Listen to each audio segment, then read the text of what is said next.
नमस्कार, आप देख रहे हैं DDNRST। फतेहपुर के शक्तिधाम बिंदौर में हमारे DDNRST संवाददाता ने मौके का हाल तस्वीर दिखाया। यमुना के बढ़ रहे जलस्तर पर लोगों से बातचीत की। लोगों ने इस प्राकृतिक आपदा के साथ साथ पुल के मुद्दों को भी बखूबी उठाया। पेश एक रिपोर्ट। देख रहे हैं DDNRST। इस वक्त हम मौजूद है फतेहपुर के जाफरगंज गाँव के बिंदौर के यमुना किनारे जो बिंदौर गाँव है, वहाँ पे आप देख सकते हैं कि जिस प्रकार पूरे हिंदुस्तान में पानी जलमग्न पूरा आधा हिंदुस्तान है, उसी प्रकार बिंदौर क्षेत्र में भी आप देख सकते हैं यमुना किनारे जितने भी क्षेत्र हैं पूरा का पूरा जलमग्न है और लोगों की फसलें भी काफ़ी नुकसान पहुंच चुका है और लोग काफ़ी नाराज भी हैं और यमुना का बाढ़ देखने के लिए काफ़ी जमावड़ा भी लगा हुआ है।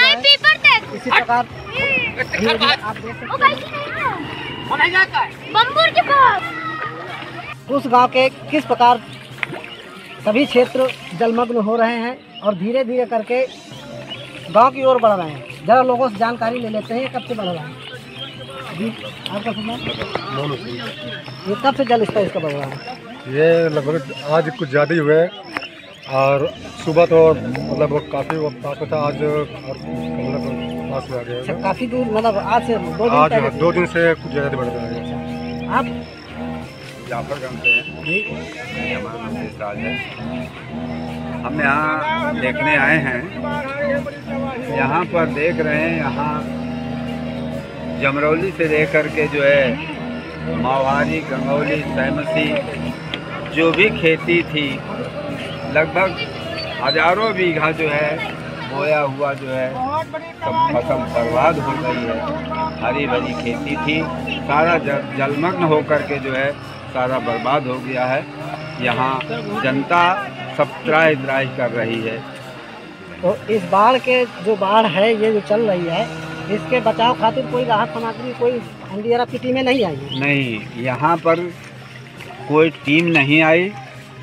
DM साहब शायद कुकेड़ी साइड गए थे, लेकिन जाफरगंज के इधर बिंदौर, सहमसी, मोहारी तो अभी सूचना नहीं है कि कोई आए।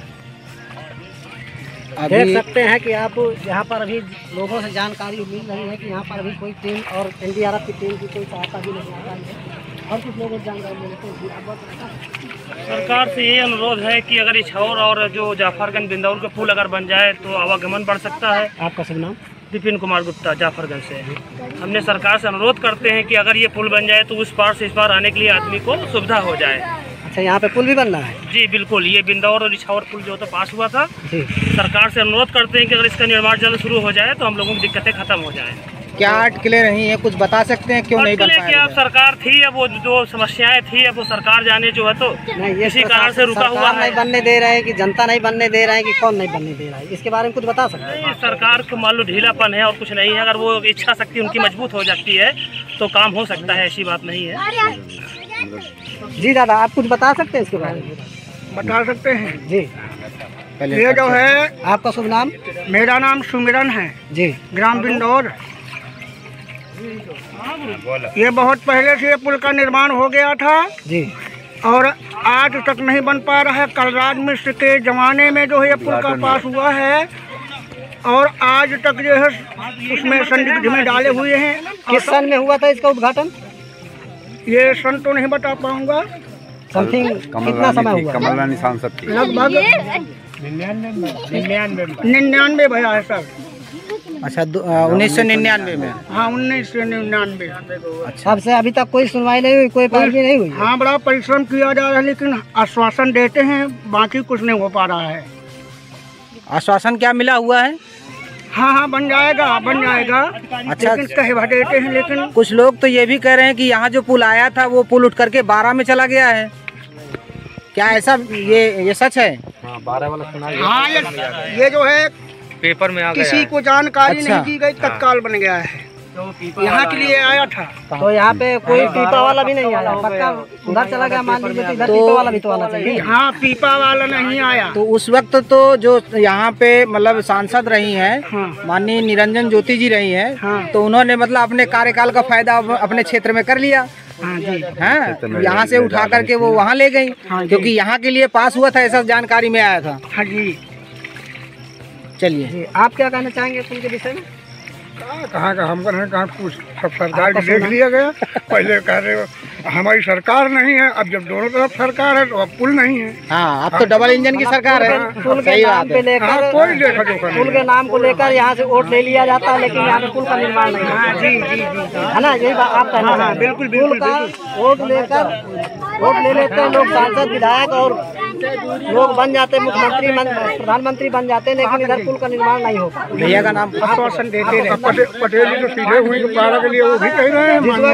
अगर देखा जाए तो इस वक्त प्रेजेंट टाइम में भाजपा विधायक जाफरगंज के लिए कोई बिंदौर झड़ के लिए कोई पुल नहीं है उनके खाते में उस साइड पे। अच्छा, ये मतलब ऐसा उन्होंने जानकारी दी कि यहाँ का कोई पुल ही नहीं है। हाँ, मतलब नाम ही नहीं आ रहा, केवल 12 के लिए घटित हैं दोनों लोग, सांसद भी और वो विधायक भी। अरे पुल भी अपने क्षेत्र की तरफ लिए जा रहे हैं। केवल आश्वासन देते रहे कि हाँ बिल्कुल हम जीत जाएंगे तो हम जो है यहाँ का।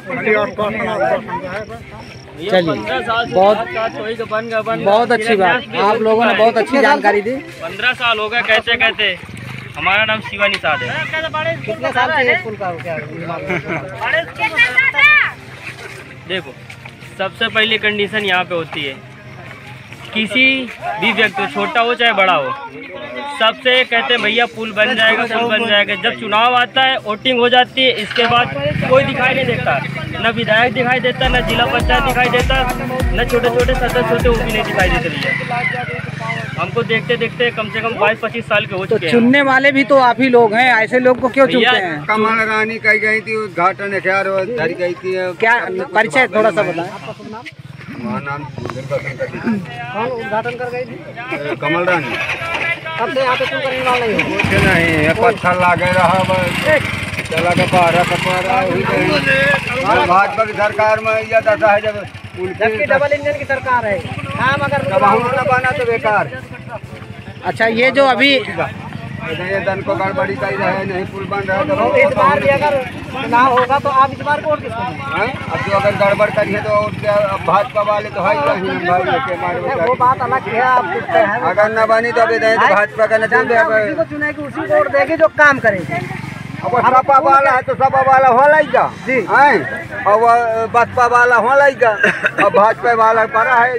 तो बात तो वही आ गई ना कि जब पुल है तो वोट है, पुल नहीं है तो वोट नहीं है। भाई यहाँ पे विधायक सांसद जो भी बनते हैं पुल के नाम पे ही बनते हैं, लेकिन पुल का निर्माण नहीं हो पा रहा। बोलते हैं हमारी सरकार नहीं, उनकी सरकार नहीं, तो ये अटकलें आती कहाँ से है? अरे अटकलें आती हैं कि सरकारें नहीं कहीं पहुँच गए हैं, सब बेकार के विधायक मंत्री हैं। असल में ऐसा है, यहाँ पर कुर्मी विधायक बनता है, कुर्मी जब तक रहता नहीं, इसलिए पुल नहीं बन रहा। के विधायक पूर्व जिला पंचायत सदस्य। तो बहुत अच्छी बात। इसमें आप जात विवाद और हाँ, राजनीति दोनों यहाँ पर बसा केवल पंडित बसा है, ठाकुर बसा है, मुसलमान बसा है, केवट बसा है जमुना किनारे। कुर्मी तो है नहीं, और लगातार कुर्मी विधायक बन जाता है। तो आप कैसे, मतलब वो तो देखिए आपके बहुमत से ही जीतता है, आप लोग वोट तो आप ही लोग देते हैं ना। दारू बिक जाता है मिसाल बिरादरी के। अच्छा अच्छा, वो बिके तो क्या करे, वो बिकबो कर, अगर हवा के हिसाब से, हवा के हिसाब से जिसकी हवा चल गई उसी तरफ वोट चला गया। अच्छा, ये बाढ़ की वजह से देखिए, मैं देख पा रहा हूँ जहाँ तक काफी दूर तक पानी में ये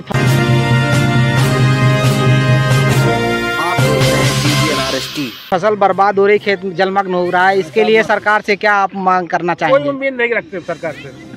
हम भाजपा के हैं। अच्छा, तो कह रहे हैं उम्मीद नहीं है। नहीं, सरकार तो कह रही है जो मतलब सरकार पे उम्मीद नहीं है। आप बताइए, किसानों के लिए कोई नहीं है। सरकार उसकी सरकार आ जाए, किसानों के लिए कोई नहीं है। अच्छा, मतलब केवल सरकार की बात नहीं कि वर्तमान सरकार किसकी है? नहीं, किसी सर क्योंकि भाजपा ही है। अच्छा अच्छा, वो एक अलग मुद्दा है।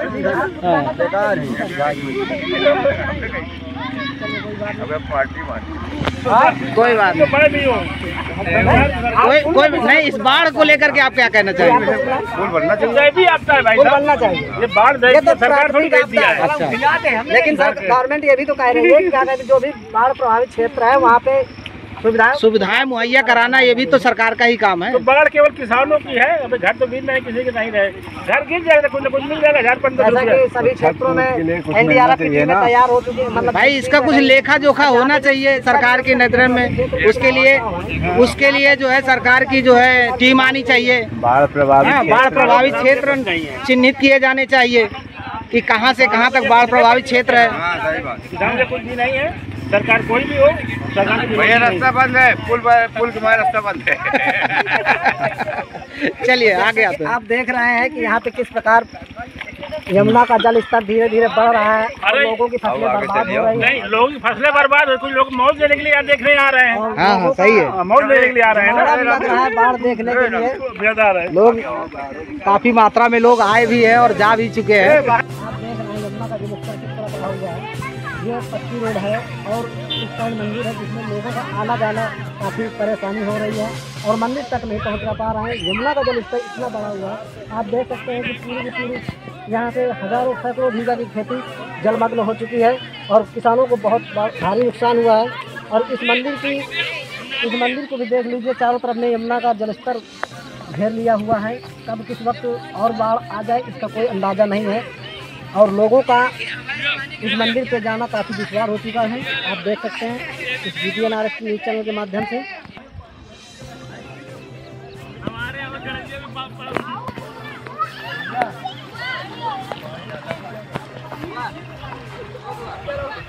अपना परिचय दे दो यार, नाम तो बता दो।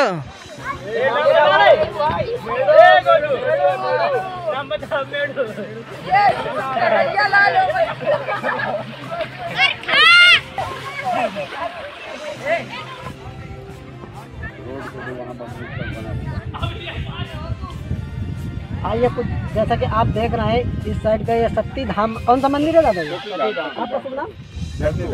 कहाँ से हैं? ये सती धाम मंदिर है। यहाँ तक पक्की रोड होगी कि कहाँ तक है? नहीं, पक्की रोड वहाँ तक है, वो बबूल जो खड़ा है वो वाला, हाँ उसके आगे, वो आगे वाला बबूल। हाँ। आप देख सकते हैं कि किस प्रकार वो आगे का जो बबूल दिख रहा है, पुलिया बनी है, पुलिया भी है और आधा बबूल का पेड़ डूबा हुआ है और ये शक्ति धाम मंदिर है। आप देख सकते हैं किस प्रकार यमुना का जल स्तर बढ़ता जा रहा है और इस मंदिर को घेराव कर रहे हैं। इस मंदिर की दादा क्या खूबी है, इस मंदिर के विषय में कुछ बताना चाहेंगे? अभी का है इसमें वो जो पुराने महात्मा रहते थे वो चले गए, खत्म हो गए। अब उनके चेला ब्रह्मचारी जी रहते हैं, अब उनके ऊपर है सब। अब वो अंदर यमुना का जल स्तर इतना बढ़ रहा है और मंदिर तक पानी जाता होगा, मंदिर के अंदर चला जाता है, पेश हो जाता है। सुनने में तो यह आया कि यमुना कितनी भी बाढ़ में आ जाए और मंदिर के कहते हैं कि अंदर तक नहीं जाता, नहीं अंदर चला जाता। अब भी घुसा होगा, तो अभी अंदर होगा।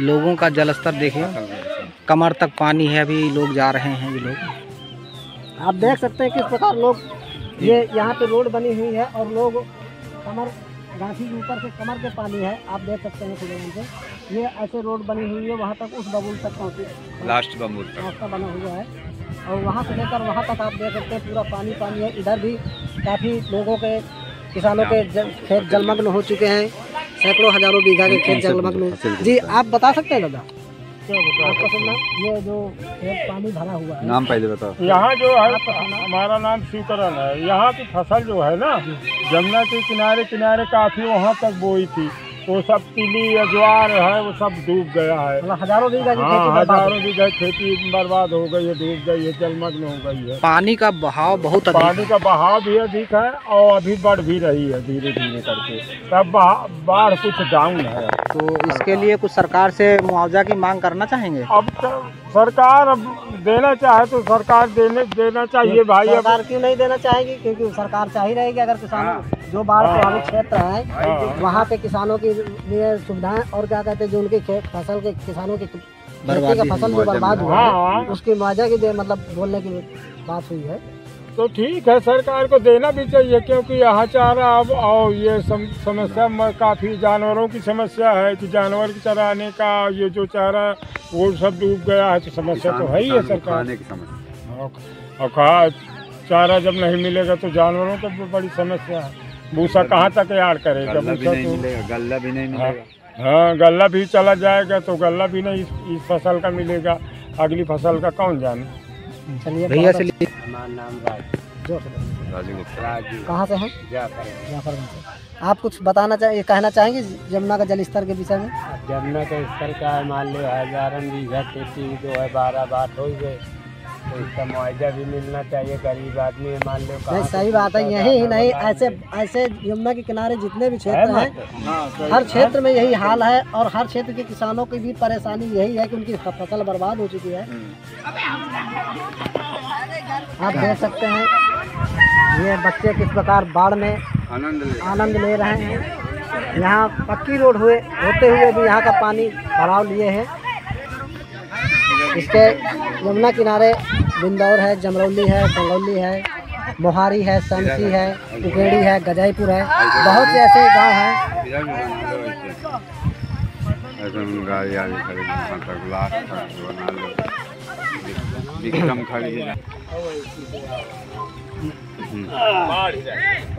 आइए आराम से, आप पैर खींचिए।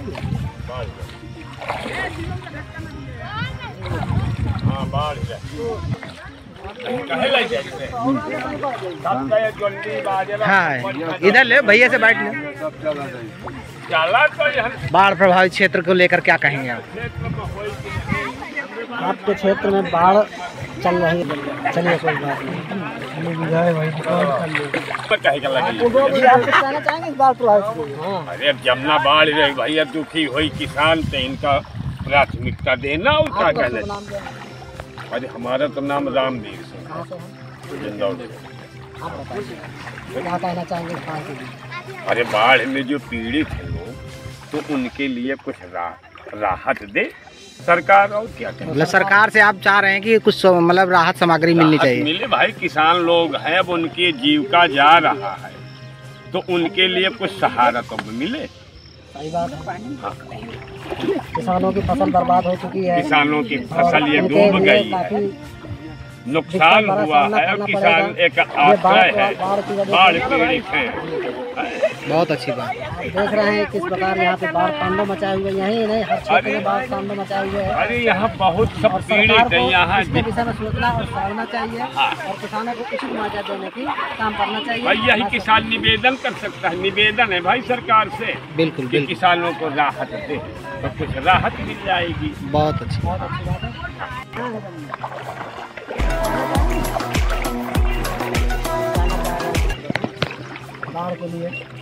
बाढ़ के लिए क्या होता है? ये जो खेत फसल बर्बाद हो रही किसानों की, इसके लिए कुछ कहना चाहेंगे? नुकसान तो ये पता ऐसा नहीं, इसके लिए सरकार कुछ करे। बिल्कुल क्या करना चाहिए? मुआवजा देना चाहिए सरकार को। चलिए बहुत अच्छी बात है। और सरकार को सोचना चाहिए और समझना चाहिए कि किसानों को उचित मुआवजा दिया जाए। जैसा सोचो वैसा कर लो। जी, जैसा कि आप देख रहे हैं हमारे साथ DDNRST न्यूज़ चैनल के साथ मैं सज्जन ताराचंद, कैमरामैन। नमस्कार।